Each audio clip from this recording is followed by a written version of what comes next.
Hello? Hello? How are you, my sister? Did you write him what he say? Moshe. Dianu. Husband, we are not in connection with Grace Mfuka. I think Papa, my name is Bafana. All right, mbomira ndiripa live ndipedze then ndichataura nenga ndapedza. Okay, thank you. All right. Right, mapunga vadzoka.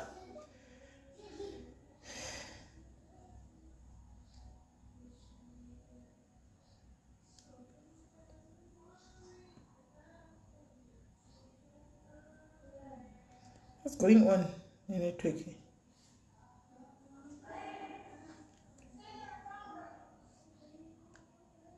Right guys, tadzoka. Sorry, yenyu network amene yangu ita freeze. Kurikunaya kuno.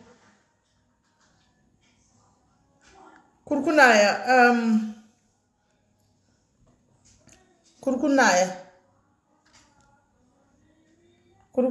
kuno.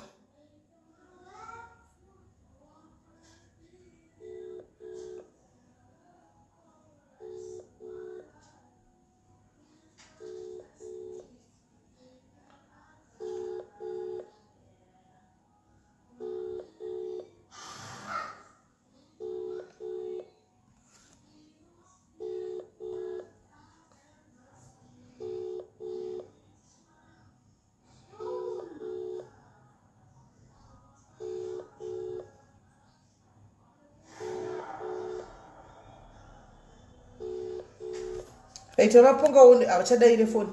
Asi iwo yavo one network yavo manje.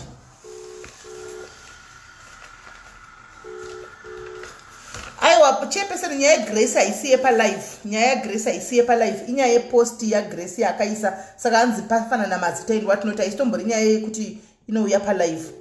Inyaya yekuti they just need to speak kuseri kuti munhu avari kutsvaga ndeupi chaiko chaiko. Pane post yavakaisa because vakaisa mapictures emunhu but asiri yemunhu avari kutsvaga but mazita nemapictures emunhu zvakafanana saka ndoparoda kunzwisiswa kuti munhu wavari kunyatsotsvaga chaisha endeupi ya vamaponga madzoka sorry panga paita network yangu yanetsa singati kuno kuti kunaiwa kaiso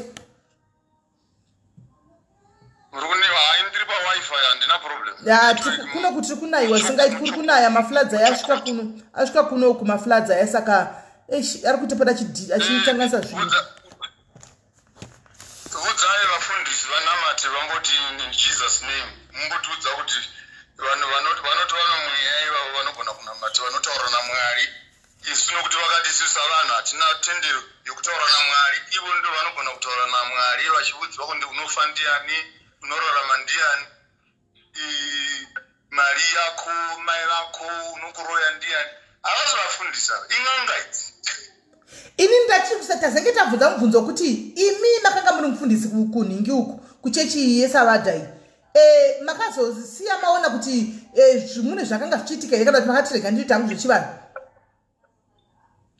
ndakanga ndiri mufana mudoko ndichipfeka ushangu size 2 size 3 pandakazoenda kuri ndandakupfeka size 5 size 6 because ndakupfeka size 10 alright mabhuruku ndaichinjawo kubva kuna size 22 28 ndakupfeka 36 mazuva ano. Alright. Zvino munhu ungatendekwa here kuti shangu dzinokura mabhuruku anokura asi pfungwa hadzitendekwi kukura. Aiwa pfungwa dzokura. Problem yokutanga iyo kuti pfungwa kana vakandibhabhatidzawo kuti ndite musavadha ndine 11 years old. Iko zvino ndava 52 years old. Makore ekuzvagwa nawo. Ndavadharawo ndebvudza idzi. Zvino mukati kana wakuita musavadha muna 1982 saka hautendegwi kukura nokubvunza mubvunzo nokuti wakati unopinda savadha ukaita mufundisi ukoko. Mubvunzo uyu unotaridza kutaira kwepfungwa nokukonewa kukura. Kana tiri vadoko taivumba mombe dzamadhaka. Tichiti mombe yangu mombe yako tichiita matakanana. Tichivumbanidza vandimai iwe ndiwe baba tichitamba matakanana tikazokura maakunzi mai aniko zvino. Mavanomusha iko zvino. Saka kukura ukoko stage yokukura iyoyo zvinotendegwa here kuti muchitendero munhu akure kana kuti munhu haatendegwi kukura. Chokwadi ndechekuti kana vakudzidzisa uri mudoko vanokudzidzisa kuti vakukepche pfungwa dzako namabatiro namashandiro namavonero ako kuti kana wakura ukatauka pamafungiro iwawo iwo ukazotanga kuvhunza zvino Jesu wamunoti ndi Jesu uyu wanga ari murudzii kwanza zvina basa izvozvo usavhunza izvozvo iwe ingotenda chete kuti na Jesu zvino Jesu wacho wamunoti ndi Jesu wacho zvamunoti kwai tinomwa ropa raJesu nokudya nyama yake mama kanibalisiri makudya nyama yemunhu nokupa romunhu ndokuchitenda chikokoka kaita iwa yakamirira ropa raJesu yakamirira nyama yaJesu muchidya vanhu kuchechi munhu ukazobvunza kuti zvino zvamunoita izvi ndizvo kwazvo here maponga waheduka ndabvunza mubvunzo akutenderegwe here kuvhunza kuchitendero akobvumidzwa zvino kana munhu ndakutengerai chingwa mamonzi maidhuve kana ndakutengerai chingwa ndaisa muplastic rokwa Albany mune njere maidhuve munotungwa moisa uku motora plastic moisa uku modya chingwa handitika morasha zvinoimisa makanda munotenda kuna Jesu munodya plastic zvose nechingwa kufutigwa nokupakwa namanyoka kwawandisa nokuti zvamunoti mimi chitendero idzidziso yechirungu tinopfeka sei tinodya sei tinonamata sei tinoimba sei Jesu wacho uripi murudzii ndorudzi kupi. These are subconscious questions that I'm beginning to ask the African community. Are you prepared to begin to interrogate and investigate the level of your brain to an extent that black man can be worshipping in a church and says he believes in Jesus, but at the back of the Jesus we know it's a white man, blue-eyed boy with some funny little American European look. So tell me, how did Jesus leave Egypt, Israel, which is North Africa, and go into Europe and come back as a white man? Kwanzi mukuvhunza mubvunzo kumadhairis kwaipindirai mubvunzo uyu. Pindirai mubvunzo uyu musangoisa laughing emoji. Pindirai mubvunzo pindirai mubvunzo uyu. Isisi muri muPentecostal. Taurai chokwadi kana muchiti munonamata kuna Jesu. Aiwa ndiri muPentecostal chaiye, ndiri muPentecostal chaiye yakasimba nditombo kunyepera ndiri muPentecostal chaiye. Saka ndishibvunzai chimbondintroducai kuna Jesu wenyu. Mai vake ndiani? Maria. Murudzii? Nkoko kuno Egypt iwo. Tanga mashoko mati. Taurai chokwadi chamunoziva kuti muri muPentecostal wezvokwadi. Baba vake ndiani? Ndi Joseph. Zita rinoti Joseph rinowanikwa here kuIsraeri? Joseph. Rinowanikwa here zita reHebrew culture? Joseph.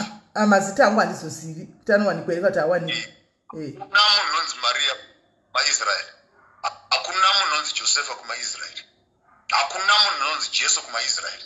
Munofuna kuisa kuti chitendero chakatorwa kumaJudha chikaenda kuRoma. Vaenda kuRoma ndokusvika ndokubika nyaya yavo ndokuindisa kuEurope. Chabva kuEurope ndokuprinda mabhaibheri. Pachaka chazodzoka kuno kumaAfrica. Chakadzoka chava nePentecostalism neEvangelism. Yaibva kumaAmerica. On Gasolalia, the Pentecost Toronto Blessing. Ndopakatanga problem ipapo nokuti chitendero chamunoti mimi muri maPentecostal hamuna order. Munofarira zvinhu zvisina njere, zvisina mano. Kufarira kuvuchira. It's entertainment. Makumwa peturo. Vamwe vanodya maflowers. Vamwe vanodigwa dhumu. Vamwe vanokurura mabhuruku. Vamwe vanodya nyoka kudya nyoka. Vanokurura mabhuruku muchechi. Kupa mufundisi mabhuruku maanda muchechi. Muchimwa ropa raJesu nenyama yake. Saka moti mapanisa zvose monditarira meso moti maponga. So what are you going to do about this Christian thing? Go back to the drafting board. Kana wadliwa tsoro munoputsa motanga patsva. Ndo mutemo wegame. Hakuna kuita reverse, muchirivhesa. Munopondera. Game yapera iyi. Nhema dzavafunderi zviprofita inhema dzoga. Munoti vaprofita vamwe vacho in'anga. Saka don't waste my time. If you say you believe in Pentecostalism, it's a modern form of Christianity, you are still going to be seeing quite a bit of a problem. But I thank God for Corona, because in 1 week, God was able to retrench all the pastors, all of them, back to the original church, which is the family. Back, because you addicted to the organization.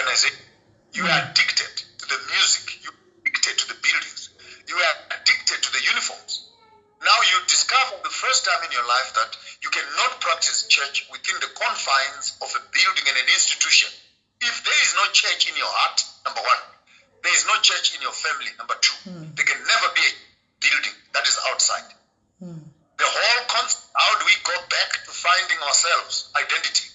How do we go back to building our families, social structures? And how do we go back again and carry ourselves forward into carrying what you might call an organizational church? Guys, let's talk about it, guys. Tukubatwa hapana umira George, hapana umira mushe panapa. Nasina wamaponga vari kunyadzofamba nesu. Hapana umira mushe. Kana one corona iko zvino. Ndisina kubhabhatiza. Kubhabhatiza sei munhu ane corona? Unozvibhabhatidza uga. Unotopinda mubathtub woti ndinotenda muzita randingerani. Unozvibhabhatidza uga. Nokuti ndokwatava kuinda ukoko. Ndokwatava kuita pachokwadi mupira unopane. Maipa vafundisi venyu mari dzakawanda vakavaka dzimba vakatenga mota. Handina mari yemunhu yandinayo ndinozvishandira ndomene. Kana muchiri muda munhu wamuka chimbondipaiwo mari ndiboryawo mari yamapentekosti, mari yamahara, mari yamapenzi, mari yamatununu. Unotora mari uchipa mufundisi mari. Mai vako nababa vako wakambopa mari yakadero. Wakavakira mai vako imba 10,000 seed offering. Wakambeza seed yakade kuda mai vako. Hapana kumira mushe. Kupaparika. Garai pasi vanangu, garai pasi mutokurwa shangu, gara pasi kutanga patsva kuronga tsoro iyi. Nokuti zvamuchaona zvizhinji. Bible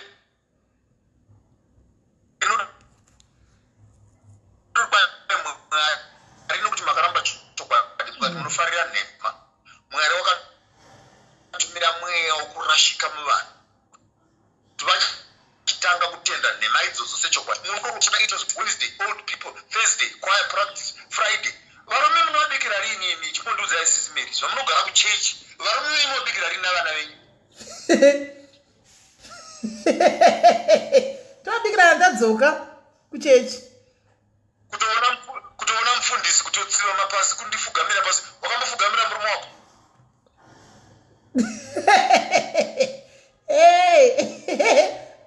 Famba inaro. Musaseka simeli yandotaura hii serious. Nokuti vanhu would rather work in a system and an institution that is impersonal. And I want to pray for my husband. I want to pray for my husband and my wife that she must become a Christian. Are you a Christian yourself? Chikristu chichamunofunga kuti kureverera nhema makavungana muchechi. Iko zvino popular demand. My prophecies. I see this, I see that, I see that. Chimbovhura Bible rako sisimeri. Genesis, Exodus, tunopenda pana Leviticus apo ubambuka. Wenda pana Mapisarema ubambuka pana Lamentations. Muna Isaiah, Jeremiah, Habakkuk, kudubula kuna Malachi. Ndiudze muprofita umwe wakanza wanga ne church. Tell me one prophet in the whole Bible who was running a church. No one. A profita unaita church. Church ndiye mapriester. Nokuti muprofita unotaura shoko rinoenda kuhurumende, unotaura shoko rinoenda kuvanhu. Nokuti prophet so and so kuinda kuchechi kundiudzwa zviprofita. Zviprofita ndezvechiva. Chiprofita indiwe. Ngavambo ndiprofita woini wandiudze kuti ndinofa lini. Food for thought.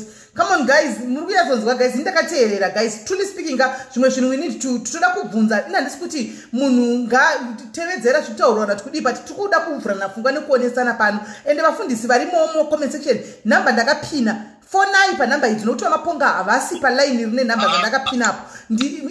Number vari pane rimwe line. Saka imimi fonai pa number idzo. Tinzwewo muchinyatsotaurawo muri varume intelligence mese vamaponga intelligence. Imi vafundisi timbonzwawo kuti zvinofamba sei kozi taneta kumachechi vanhu vakumwiswa parafini, dhiziri, kudla uswa, kurwiswa nyoka.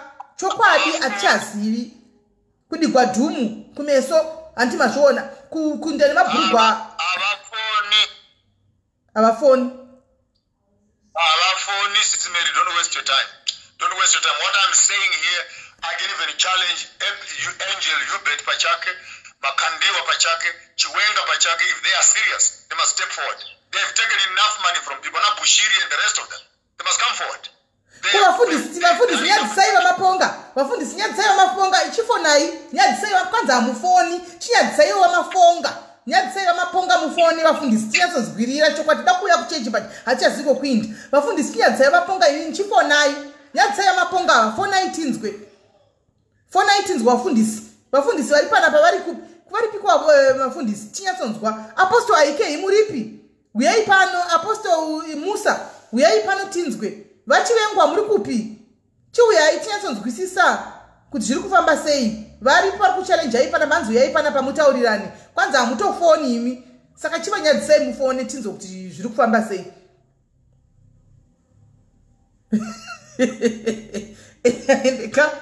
comment section hanzi havauyi imi gaizika saka vafundisi toti maruzera apa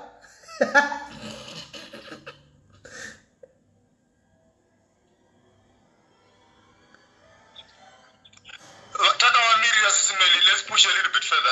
Yeah.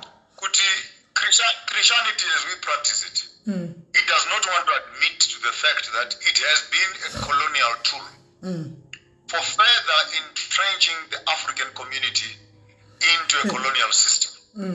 Church yaishandisiwa kudzidzisa vanhu kupfeka kutaura nechikoro. Mission station ose kubva kumalutheran kumberengwa masavada lowa gweru nokusorusi makaturike kumsuru kwana gutu vakaita Zimbabwe was divided religiously not economically and church nechurch yati kana svika papo yovakachikoro yodzidzisa vanhu kana vanhu vapinda muchikoro ndo vanhu vacho vakazobuda ma intellectuals. Our liberation struggle found itself in the hands of colonial religious boys. I'm not being malicious. Kenan Banana was a reverend. Robert Mugabe brought up from the Catholic institutions. Vanamnangagwa, Vanachitepo, Vanazoko, vose vana vakabuda mission schools. So we cannot undermine the fact that the academic institution found itself in the armpit of the religious organizations, which was then involved in developing right. Mirai, batai makadaro. Vamaponga. Taita mfundisi wafona patata apostle wafona panapa. Regai tinzwe. Hello apostle.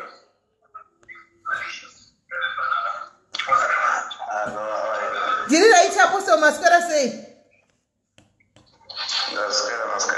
Manda nana togadzwa moyo kuti zvokwadi mungaya ko challenge here na mapunga pana pamurika kana kufona kunza mafoni murika kana kufona nanda rwadziwa singaiti maybe already patonenda mudzikoda munokwanisa kuita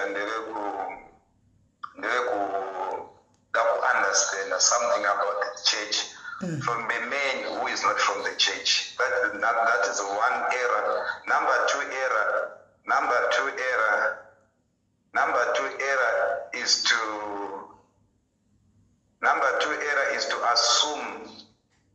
think we are in a competition.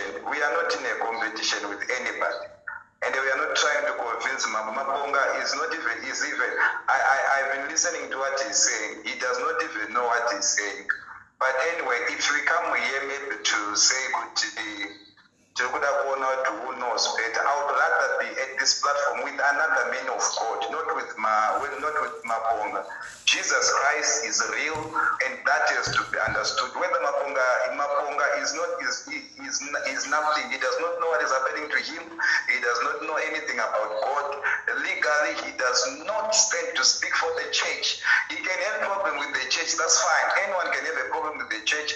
That's fine.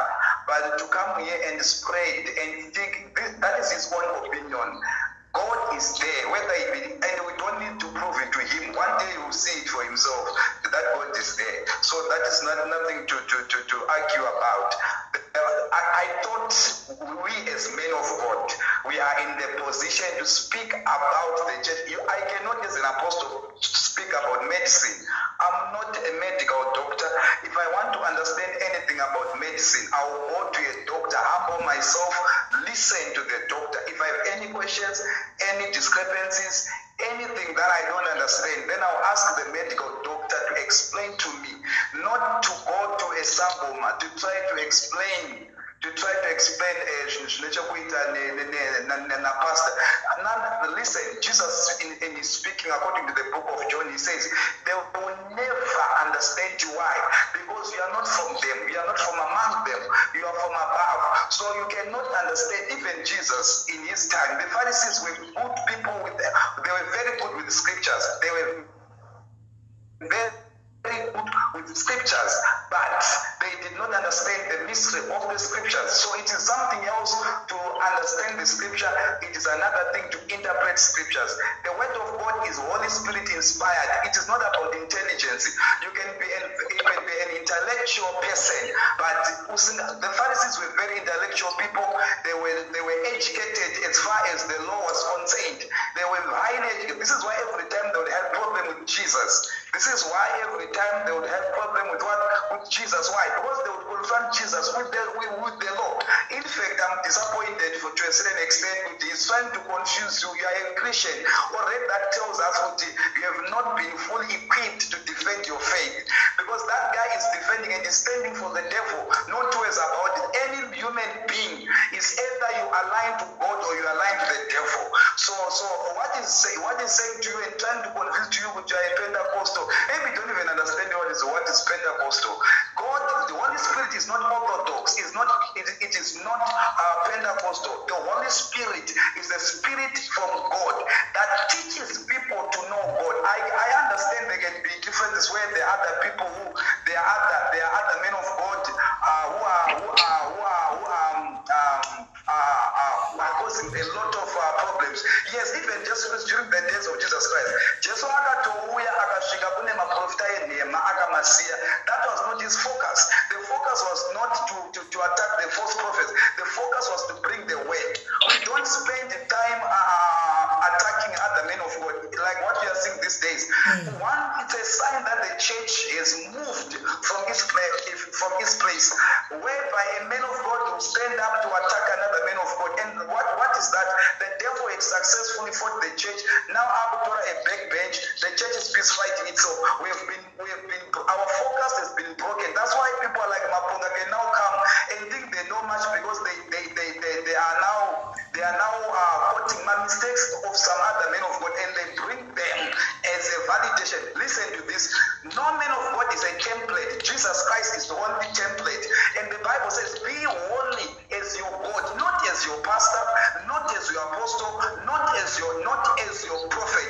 The standard of man is not an apostle. The standard of man is not a pastor. The standard of man is Jesus. So whenever we are measuring the Christianity, we are measuring Christianity with Jesus. This is why we hear that the Bible says, and the disciples were first called Christians at Antioch. Why?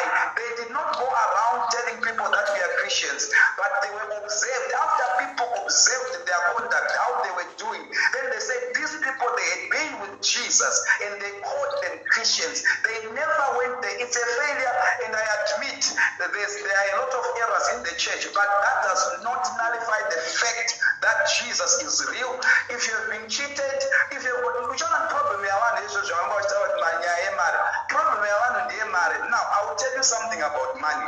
Why is it that whenever people talk about money, people have a problem? Number one, you need to understand that the devil will never want you to move from where you are.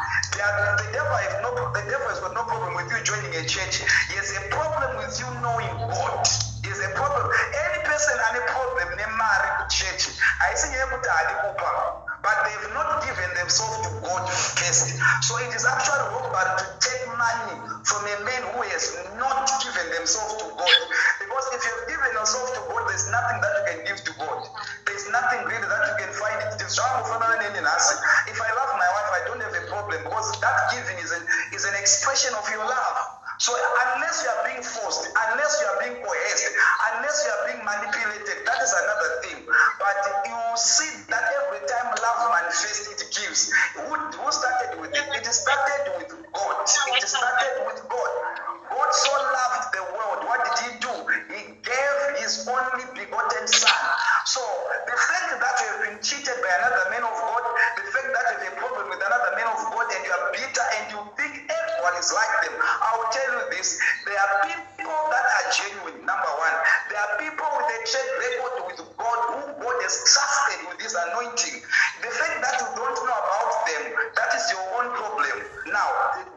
issue of COVID. Personally, myself, there are people, even other people from this platform that I prayed with who had COVID. They are healed. So it's not about me going there and telling you I'm healing COVID. I'm not looking for a name. Whoever will come and believe that they want to be healed, they call me. We are healing people. Yesterday I had a service. People are being healed instantly. We are not talking of things that are not happening. We are not talking of people that are... Yesterday we were praying for people. If you go to my page, I even shared that on this platform. People were coming. We were praying for people. Things were happening. COVID, people are being healed. There are people on this platform who, if they are going to be faithful, they've called me in hospital. They have been discharged. There are people who had cancer. Imagine, COVID is not the only thing that is killing people. Why do you want to concentrate on COVID? There are so many things that are killing people. COVID is just a disease we are on this particular time. There are so many things. There's HIV, there's cancer, there's BP, there's hypertension. There are so many things. If you have corona, don't say prophets are not healing corona. So many people have been healed with corona. But you need to understand this, why we do not come out and say we are healing corona. It is a very sensitive issue. This is there is politics in it. There are a lot of things, and you don't want to cause disharmony or confusion. The government is trying so much as it can to also solve this. Now, we are dealing with it from a spiritual perspective. The governments are also dealing with this. So we are not competing with the government, but there are people, if they are honest, they will say, I've heard so and so, not me alone. There are so many men of God that are healing people. So Maponga is a non-entity, and actually, he cannot speak about God because he does not believe in God. So how do you then... No, but Apostle, I think if I heard correctly, in this cultural side, Dingori host, if I heard Mr. Maponga correctly, Mr. Maponga, there is no God, and I don't believe in God. He spoke about Jesus. Ndio wandibvunza inini kuti Jesus sari kuti Jesu makarinzwe epi, Mary makarinzwe epi, Josepha makarinzwe epi, nokuti kumanhikikiri koko kwacho koko hakuna mazita akadaro. He never spoke about God, but he spoke about Jesus. Listen, my sister. Those you can be confused with terminology where people are trying to confuse you with names. Maponga is not an Israelite. Number one, he's not from God. That is a fact. Whatever he's talking about, he's read it from religious books, from traditional books. Now we are the book of standard that we use. It is the Bible. So the Bible says. The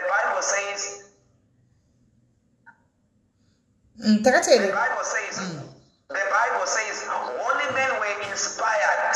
Holy men were inspired by the Holy Spirit, and as they were inspired, that is how they wrote the Word of God. So we don't interpret.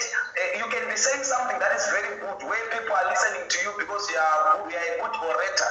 But this thing is not about facts. Facts are temporal. Facts can be tampered with. Facts they can be changed. The Word of God is permanent. What does God say? The Bible says, a son shall be born unto you. His name shall be called Jesus. He shall be a savior of many. What you may argue about is maybe how, like the practice that are being done. Yes, I said, I admit there are other things that are not good that are being practiced, and there are so many things why those things are being done. One of them is because of lack of maturity and overzealousness, and also because of these great men of God that we've looked up to. And now what happens now is the commission is what you drive, where do you stay, how big is your wallet, and already we've moved from there, we've moved from the core. The core is we should be fishers of men.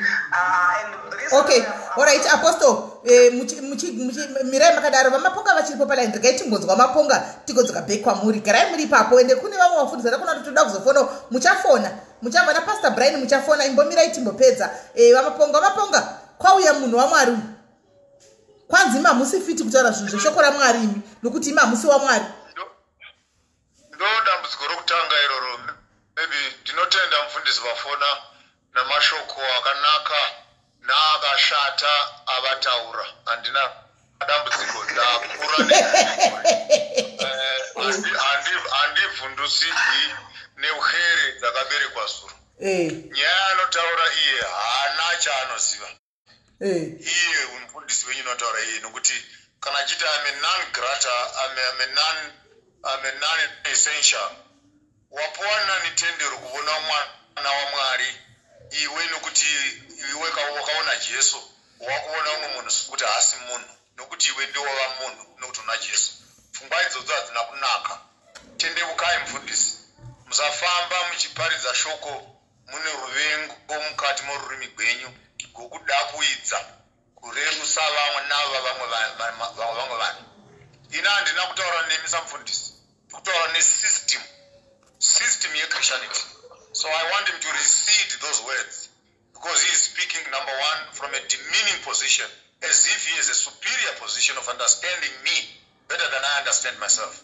Number two, the same God who created me created him also. Pfungwa dzangu nepfungwa dzavo hadzina kufanana, mafingerprint edu akasiyana. Umwe noumwe munhu unotipuwa tendero kuti afunge zvanoda kufunga. Mufundisi vafona havana simba pamusoro peupenyu hwangu, havana simba pamusoro pendangariro dzangu. Ndozovabetsera mufundisi kuti chimbondibvunzira asati ndaenda mberi kuti vakaenda kuchikoro here mufundisi vakaperera papi? Mufundisi kwai makaenda kuchikoro mukagumira papi?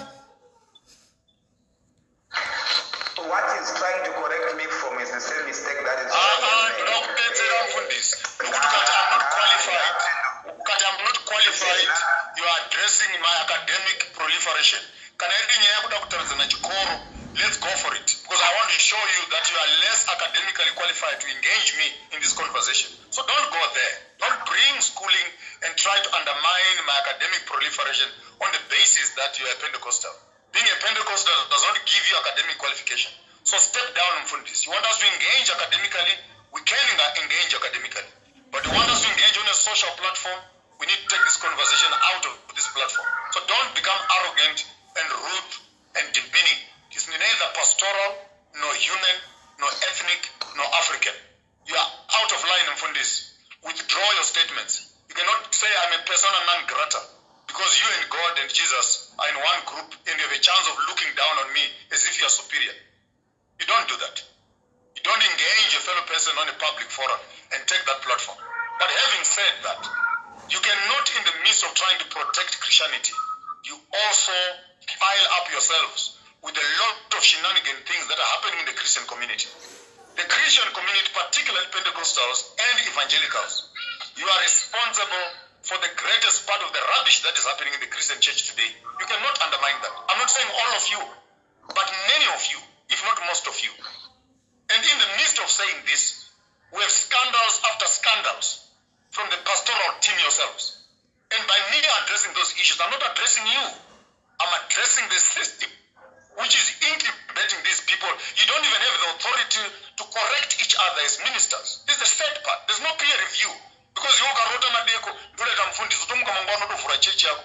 Kuti whether unoresva zvaunoita zviri mubhaibheri kana zvisiri mubhaibheri, vana ma5,000 sumukai, vana ma2,000 sumukai uya kuno, vana ma10,000 sumukai uya kuno. Unozviona pi mubhaibheri nyaya dzakadero? Unozidzidze pi mufundisi? So don't start an argument and don't start a fire you will not be able to extinguish. We're not here to show off. I'm here to address the greater Christian community and our desire of finding the true forms of religion rather than the denominationally founded religions which right now are embellished with lots of shenanigans and lots of charlatan businesses which you cannot refuse yourselves.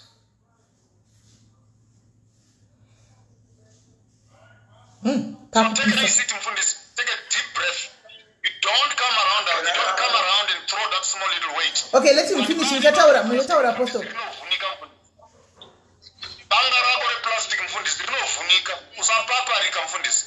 Gara pasi udzidze zvakanaka. You are almost my young brother mfundisi. You are not my older brother. You are also my young brother. And I think even academically you are not as equipped as I am. But I don't want us to address academic issues because you quote the book of Corinthians, the wisdom of this world is foolishness. God coming through the academic lane, I'm going to engage you academically and ask you, which Bible are you using? Which translation are you using? Which codexes are you using? Which transliterations are you using?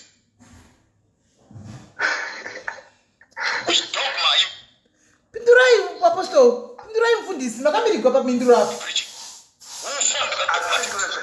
denomination are you coming from? Don't start engaging it. Go in the direction. Ndandakateerera uchitaura mufundisi. Wapedzera nditaura. Taurai. Ndandakateerera mufundisi. Anokwanisa kutaura Alright.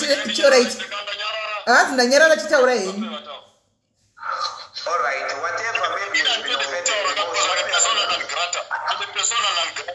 I don't have a right of talking because I don't even know God, I don't know Jesus. He's the one who knows Jesus. So he has the permission to talk. Then I'll keep my silence. No, regai tinzomubvunza wanda kubvunzana zvavanda kupinda. Handima vati withdraw your statement. Pamwe wanda withdraw that statement, then mowana kufamba zvakanaka muchiinda mberi chidzidza wesu vatevereri venyu. Handimaona. Right, Apostle taurai tinzwe. Are you withdrawing the statement? Chekutanga sisimere. Andikwanise withdraw statement because ndakupinda nema emotions. Andina kutuka munhu ndataura fact as much as he's speaking of his facts. Andakutuka munhu ndati munhu anokwanisa kutaura about medicine is a doctor, a medical doctor. Number one. Number two, this thing about knowing God, it has nothing to do with age. Number three, it is he said, of his younger brother, can you keep quiet for a moment? I was listening to you because the purpose of a conversation, I think, is for both of us to give each other time. Okay, and right there, you want to tell my pets, tell I think. Alright, the repetition and withdraw statement, and I'm not apologetic about it. I stand with that. If he was a man of God, I'm a prophet, I'm a pastor, I'm a teacher, I'm an evangelist, then we'll talk from a point of opening scriptures and relating and taking it from there. Now, everyone are wrong because maybe has met one or two people who are now. We need to be very apologize. I'm not apologizing. Right, let me go on. I speak to more intelligible people maybe than him, and he's not the only intelligent person around the world. There are so many, I speak to so many people that are intelligent. So it's not about your intelligence, neither is it about your lawful. It has gone beyond that level. Already we want to address a situation at a different platform. You are coming from an intellectual point of view. I'm coming from a spiritual point of view. Now, when you are coming from a spiritual point of view, it's neither you are educated or you are not educated. I'm a man of God. I speak to either you are educated, not educated, because akuna at the end of the day, all we are speaking about is Christ being the Savior. If that is the argument, then I will never apologize. Jesus Christ is the Savior. The fact that you might have problems with one or two prophets or pastors, that is your own business. Neither does that change the truth. The truth remains the same, that Jesus is the Lord. Whether you choose to believe him, it does not even change him. He remains God. Whether Maponga believes in it, whether I believe in it, God remains God. Now, if you have a problem with the system, it will be wrong for you to bring everybody under the same umbrella. And I said I take responsibility. Still right that has been happening or that are happening in the church, and we shun those things. They are wrong. But it does not mean that everybody is wrong because of one person or because of even 95 or wrong, one and wrong. God remains God, he remains truthful. What we should do is to say, let's preach the gospel. Let's not focus on what Maponga is doing, on what Apostle Ike is doing. Let's focus on Jesus. Jesus is the template of what we are supposed to be. So everyone is becoming like Jesus. So even in their weaknesses, even as those men of God who you think to say what they are one of my weaknesses are, as much as their weaknesses, man, do everyone born with a woman, they've got their own weaknesses. We are called human being. That is being, not human being. Now, human being, what this means, we are being. It's a process. So that process only ends on the day of offer. So the Bible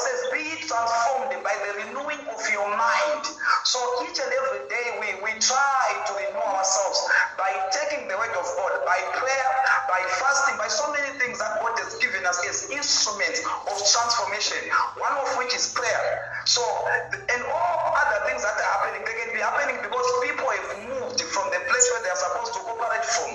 And we cannot, even as an individual, I cannot take responsibility for a pastor who has moved away from his ways. And I admit there are pastors who have moved. But Apostle, listen, that's where now you're coming back to the topic now. You're coming back to our original topic now, whereby Mr. Maponga has been trying to address it, and it's sure and we wanted to understand what do we do to end up because now it's also as my ship and we are totally confused. We don't know where to go now. As much as we are seeing so many pastors, you know, fights, controversy, like how can a blind man lead another blind man?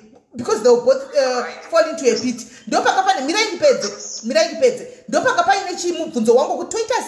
As people who love God, right? But at because they are confused. I go to this church, we are being sprayed a doom. I go to this church, uenda kuchechi uku vana kujikiswa petrol, uenda kuchechi kana kunzi uyai mapaint enyu muchechi mutaridze mufundisi. You see, that's where my question was. Up until Maponga vaya vakatanga kuti right, imimi vede vanhu vari kufona imbomirai tirespect vanhu varipo muchapinda ino kuti muda kufona vafundisi sterek muri kufona muchapinda imbomirai imbopera pakati pevavira right. Ndo pazonzi naMaponga ndokutanga kundibvunza mubvunzo wokuti mai vaJesu ndiani? Ndikati Maria. Vakati kubaba vacho ndikati Josefa. Vakati vanobva kunyika ipi?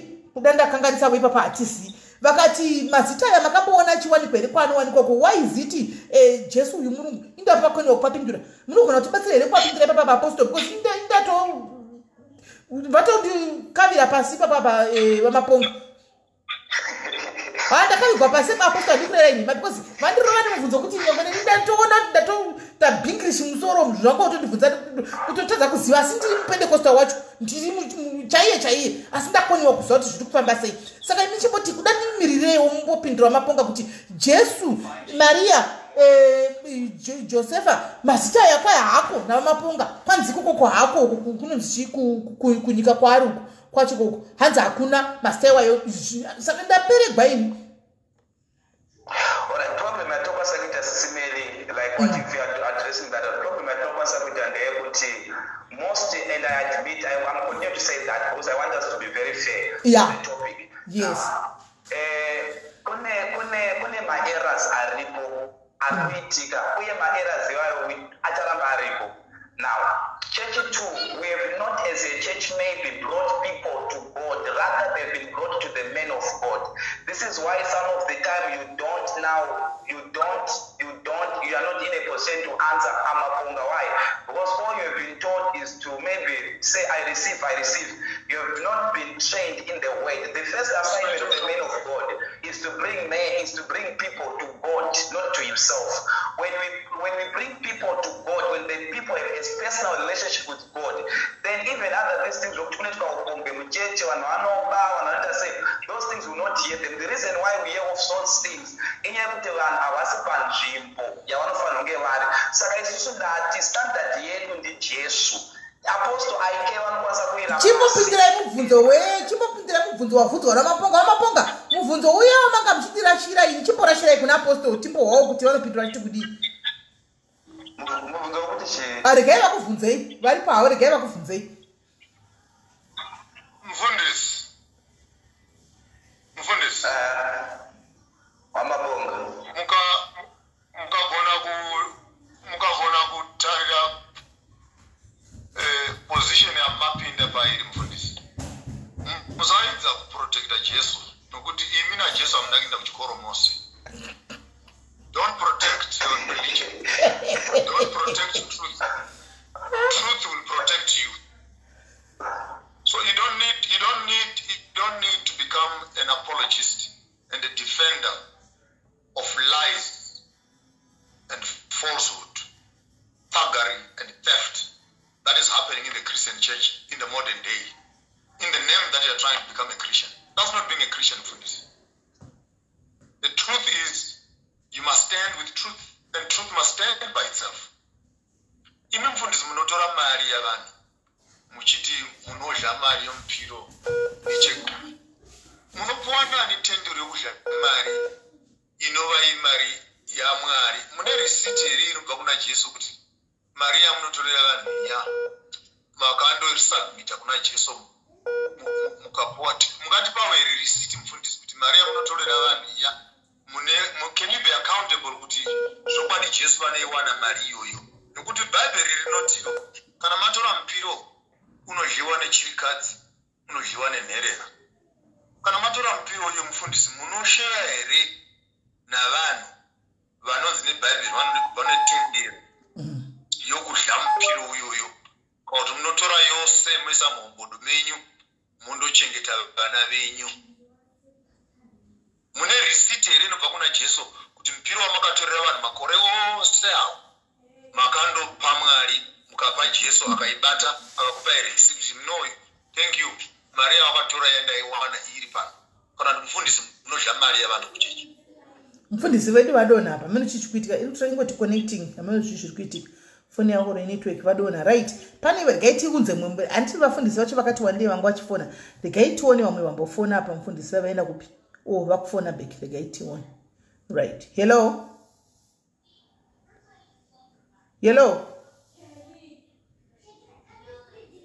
mufundisi, hello makunzwa? Alright, makamadona zvanzi izvo munodya mari dzevanhu kumachechi kutokumbirawo kuti mutipewo risiti yekuti makakorekta mari mukambosvisawo mari iyi kuna Jesu handiti maona mukazoichidlai kwai tipewo risiti ipapapo. Handiri mukuona kuti chimanje sisimeri already tikutaura zvinhu zvakasiyana.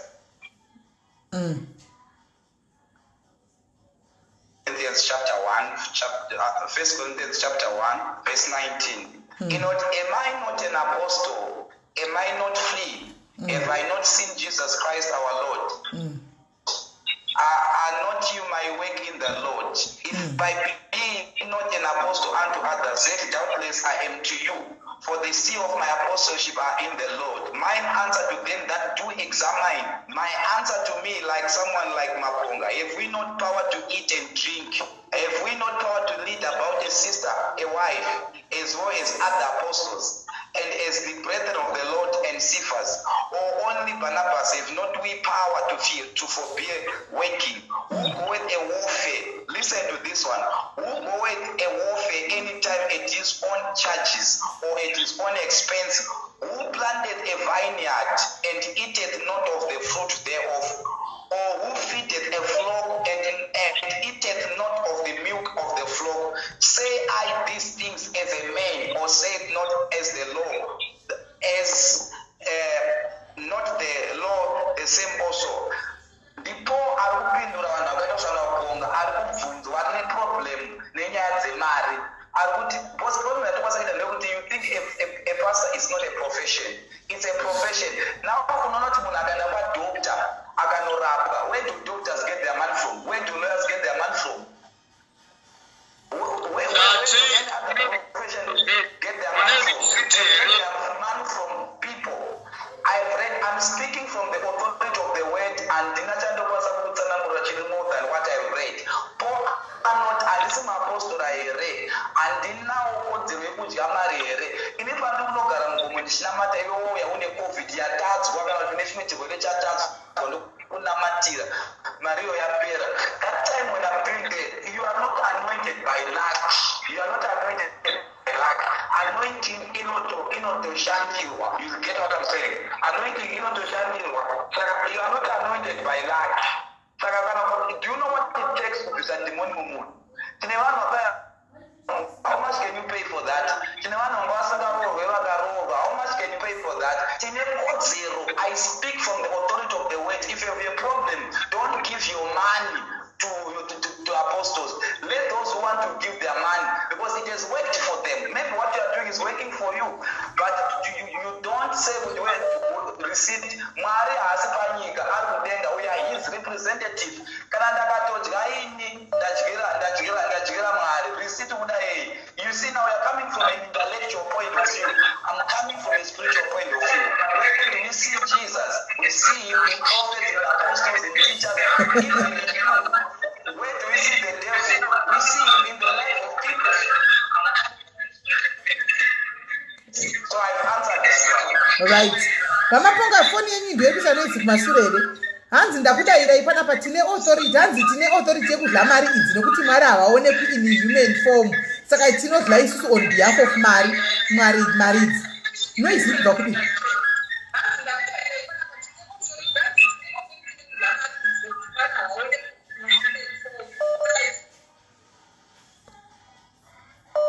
Mubvunzo wangu wakareruka vasisi. Kuti mufundisi vari kuti ndimwari here. Nokuti kana kwanzi kwai ndiri representative ndine authority yekudla mari ndakamirira Jehovha. Saka for the first time ndina mufundisi vanowirirana neni kuti mari yatinopa vafundisi ndo vanodla mari yacho. Haiwa vabvuma ipapo kuti tinodla. Haakubvuma tinoirikidza. Mirai apostle tinzwe, mirai tinzwe. Mari yacho haindi kuna Jesu. Haindi kunheve. Asi ukandofubereka bhuku raDeuteronomy rinoti chegumi chinofana kuisiwa ichi chinofana kuishewa nenherera nechirikadzi namastrangers who are foreigners.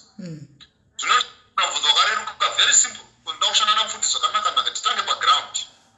Kana mufundisi mari yamunenge matora kumachechi member muri kutevera here kuti ukutora chegumi kuvanhu chamakanzi munofana kudya nechirikadzi nenherera kana muchidya moga mune zvokwadi here kuti zvamuri kuita zvinowirirana nebhaibheri ramunoti mimi mune authority. Mune authority yokuvhuna mitemo yebhaibheri here nokuti bhaibheri rake mukatora mukiro uyu idyai navanhu ava. Kana muchidya moga muri kutenda here kuti muri kuvhuna mutemo webhaibheri racho ramunoti mune authority of. Kana mati mune authority mufundisi mune authority pamusoro pebhaibheri, mune authority pamusoro paJesu, kana mune authority pamusoro pemachechi member, kana mune authority on top of what? Authority yenyu ndikuti mune authority yokwabyuza vanhu kana mune authority yokuvhuna mitemo yebhaibheri. Uyo mubvunzo uyo apostle. Alright. Munhu zvanzi neshoko raMwari ndiani anoenda kuhondo at his own expense. Now tine shirikadzi. That question in a subject to an individual. Now I'll answer it in as a ndakazvimirira inini. Tine vanhu vatinotarisa vakawanda, tine shirikadzi, tine nherera wemuti, a lot of disadvantaged people that we look. But I don't want to lie to you kuti mari yese yatiri kugamuchira iri kuenda ikoko. We have things like ezvo zviri kutaura newe. I need data. My wife has to be inoda data kuti ndiende kushop handiende neprayer, ndinoenda nemari. So everything comes back to what? To money. So a problem yatinokwanisa kuita ndevanhu wasina mari, and these things you can never understand it if you're outside the system. So if a person who is trying to attack a system that is not in out, if it was to be good, maybe kune mari dziri kubiwa, then we can talk about that one. But people, if you are to go far, giving is part of that worship. You hear Moses saying with anonzi wakubuda michipita anoti siyai pfuma dzenyu mubude moga, anoti hatisi. Why? Because according to us, worship is not just raising hands and saying holy, holy. He says according to us, worshiping is sacrificing to our God. We worship our God with everything. And even pastors, for your own information, even pastors, if you look in a church, most church setups, most of the pastors are the ones that bear the burden of the ministry. You find out in service, I know about the sound you hear, I know about the conference, most of the time are pastors. But unfortunately, that thing has not been spoken about. People think with the pastors, they take money. We cannot live by church menu, leadership, church menu, 1,000.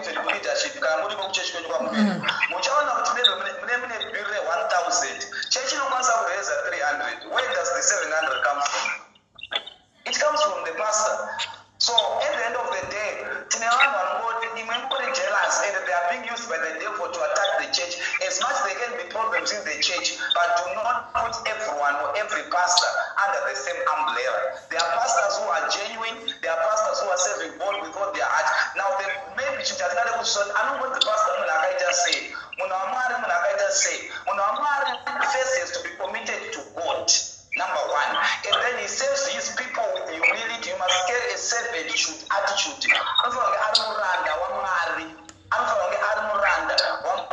Then you cannot serve people with love.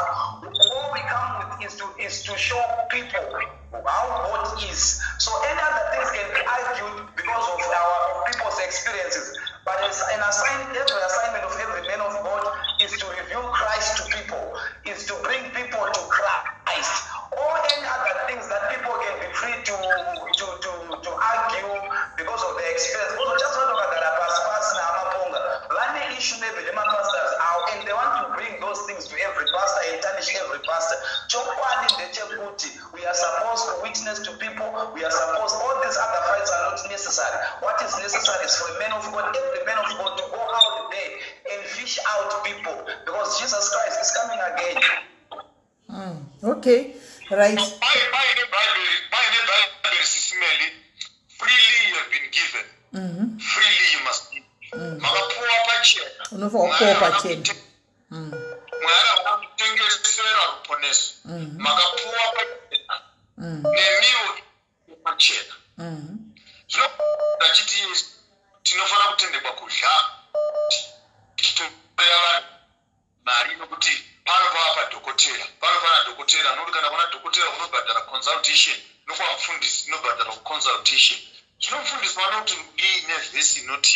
Freely you were given, freely you must also give. Blessed is the hand that gives than the hand that receives. Okay, vadona, right. Pana mfundisi anguri vabvirira kunzwa ane moyo kuti ndoda kupinda rekaiti vauye vakontinue vari comment section imomo, saka vari kuziva pari pagumira padonhera. Tinogamuchira Pastor Brian. Tiripo makadini ndofunga muri conversation ndichikuona mu-comment section muri kungoziva pagumira apostle vabva panapa, saka munogona kuenda take over kutangira ipapo, right. Nyaya iripo panapa mamuchida kuti kudii apostle Pastor Brian? Mirandi Tangi, because let's be really honest here.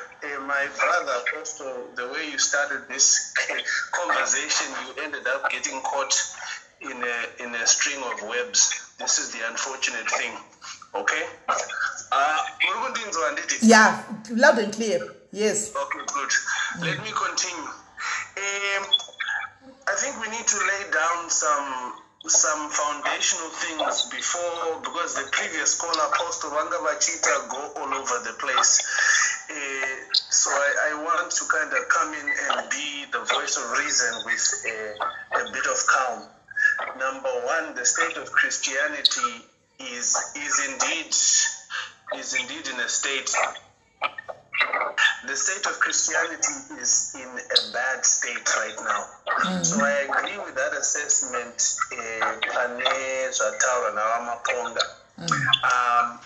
There is a lot of things to Christianity that should not be done. COVID has exposed those who are fake, because if they were performing miracles with the anointed oil and the anointed waters and the anointed this and that, my bangles, my bracelets, my car stickers,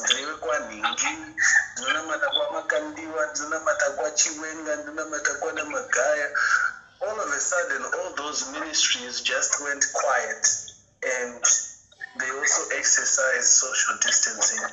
If they were ministries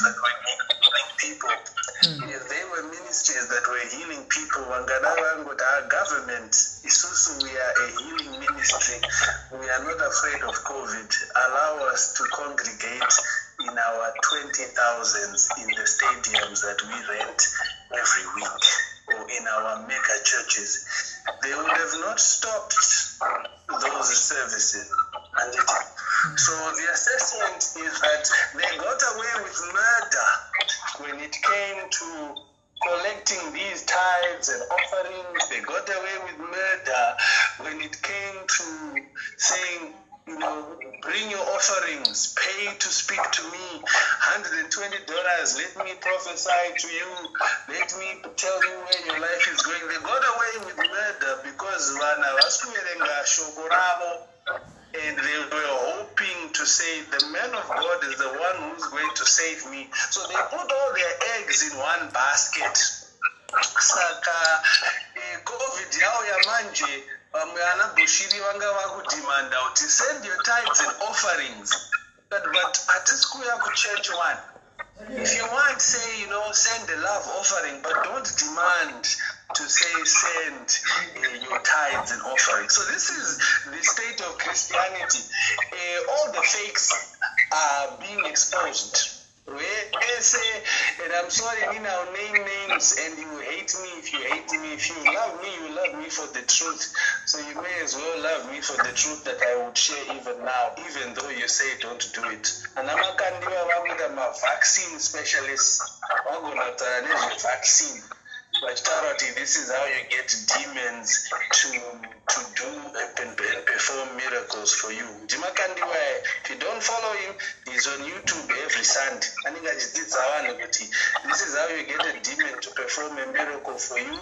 He will also teach you with the anti-vaccine.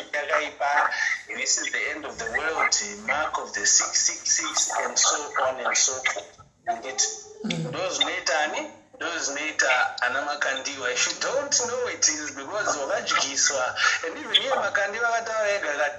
Some of you follow us as ministry, but even Paulo knew what there's something wrong with this message. You still follow us. Therefore you are fake followers because you don't know the word of God. And even as we lie to you, you still follow us. There's a video and it's there. We can share it even again today. You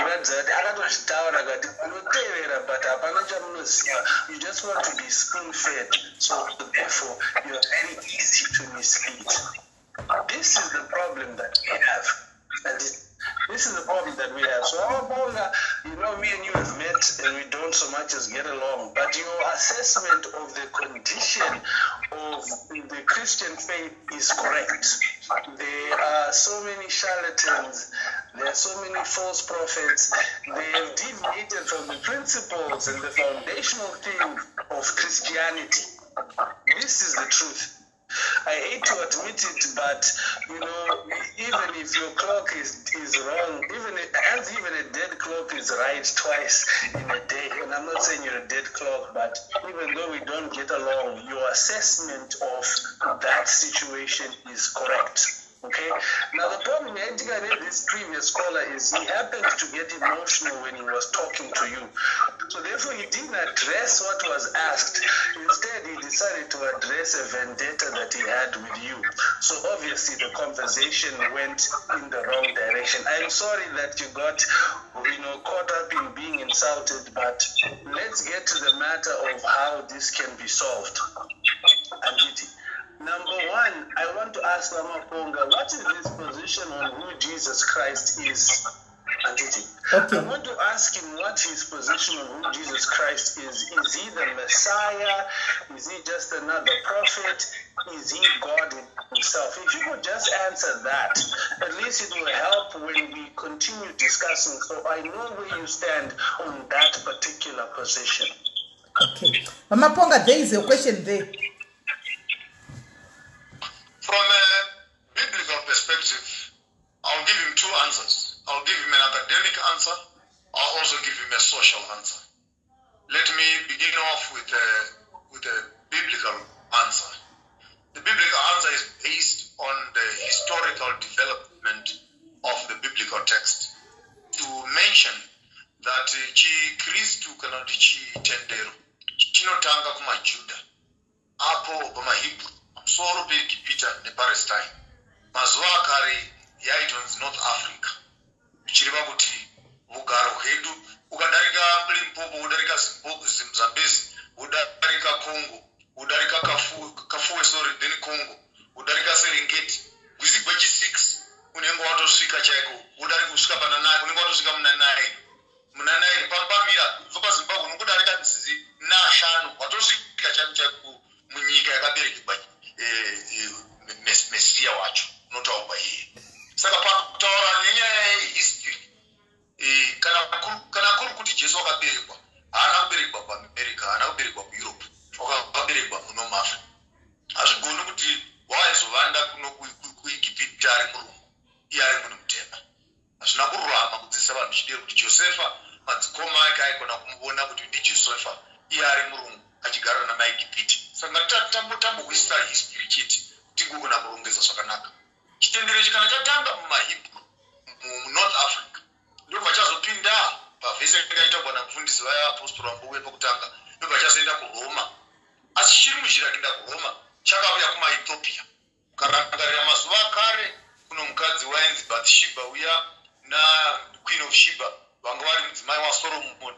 Saka isu takananga kudyidzana navaHebheru kare chikristu chavarungu chisati chasvika. Chozobva muRoma ndobva chaenda muvarungu muBritain. MaAnglican ndo akatanga kuita vapanduki vokutanga vachipandukira chechi yeRoma. Vapedza maAnglican ndokuzoita maLutheran, ndokuita maMethodist, ndokuita maCalvinist namazwingiri munana Europe munana Germany. Ndopakazotanga kunyaya kuti ngatichitanga kuti tinyore Bhaibheri. Bhaibheri ichitanga kunyorwa iri vaikopa ripi mubvunzo wokutanga? Vaikopa Bhaibheri rokuEthiopia. Bhaibheri rokuEthiopia rina mabhuku mangani? Rina mabhuku 80. Bhaibheri renyu ramunoti Bhaibheri remweya waMwari rina mabhuku mangani? Rina mabhuku 66. Wotanga kuzvibvunza kuti zvino zvamakakopa 66 mukasiya mamwe awa makavasiyirei? Uzoisa kuti vachikopa mamwe mabhuku acho anozotanga kutaura nyaya dzekuti varungu vakaberekwa nokuti ngido dzokwasatani dzaivata navana vavanhu ndobva patanga kuberekwa varungu. Zvino varungu vakaona kuti nyaya yekuti tikaisa nyaya iyi muBhaibheri ichazondivhiringa mangwana apo vanhu vatema vakuti isu tiri vana vasatani. Mabhuku ava ndokubviswa ndokuiswa mugomba ndokundorashiwa uku. Ichibva muEurope ndokuzoenda kuAmerica. Ndinoda kudzokera pamubvunzo kuti mabonga akati believe in Jesus Christ. Kudzoka ipapo ndinoda kutanga nakona mberi ndokuzoenda kuAmerica ndokuzoenda kumaEvangelicals namaPentecostals. Muna 1920 muna 1902 London Missionary Society neAmerican Society ndokutanga kuuya kuAfrica kuzoita Christianize Africa. Kana chindibvunza nyaya yaJesu ndoda kuti ndibvunze zvakanaka kuti taura nyaya yaJesu ari murungu zvokwadi handitendi kuti kuno murungu wakafira munhu mutema. Idzodzo inhema chaidzo chaidzo nokuti Jesu wamaHebrew neJesu wamaRoma havana kufanana. Mazita haafanani, rudzi hakufanani, mipikicha haifanani. Usati hazvina basa kuti wanga ari worudzi rwii, nokuti vanozvidzvinyirira mangwana vanouya vano rudzi rwavo. Jesu wacho kufanana navaro kuti wochirova murungu nembamo hwakusha nokuti unenge uchaita muzukuru waJesu. Saka pane chinyaya chatinofanira kunzwisisa kuti chitendero chinouya chakapfeka nhumbi dzavadzvanyirira, nhumbi dzacho dziri dzenhema. Chitendero chacho hachingaiti chitendero chezvokwadi nokuti hachina kumira parugaro nezvokwadi.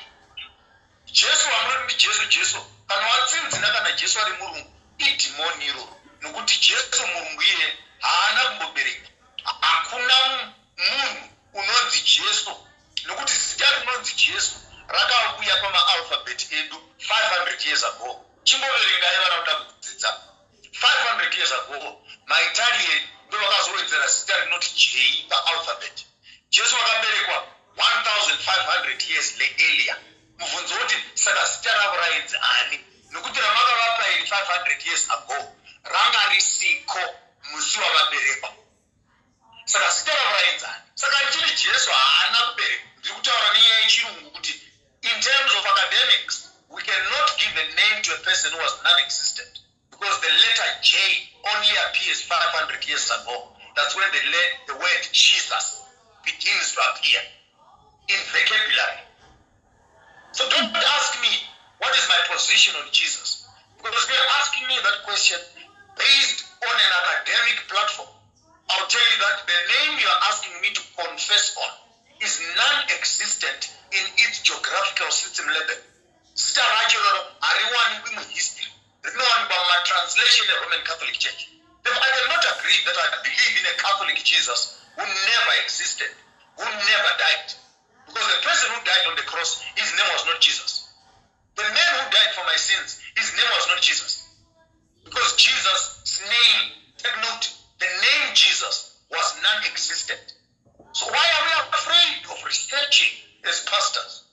to identify the correct identity of this Jesus. So that by the time you're asking me a question, what is your position on Jesus? I can intelligently answer you and say, if you are asking that question on the basis of a white Messiah, I'm sorry, sir.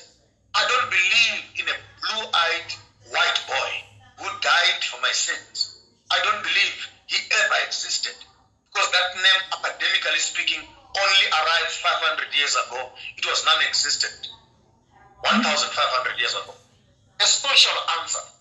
I believe that the Messiah that we are talking about should be of a different complexion, should be of a different ethnicity.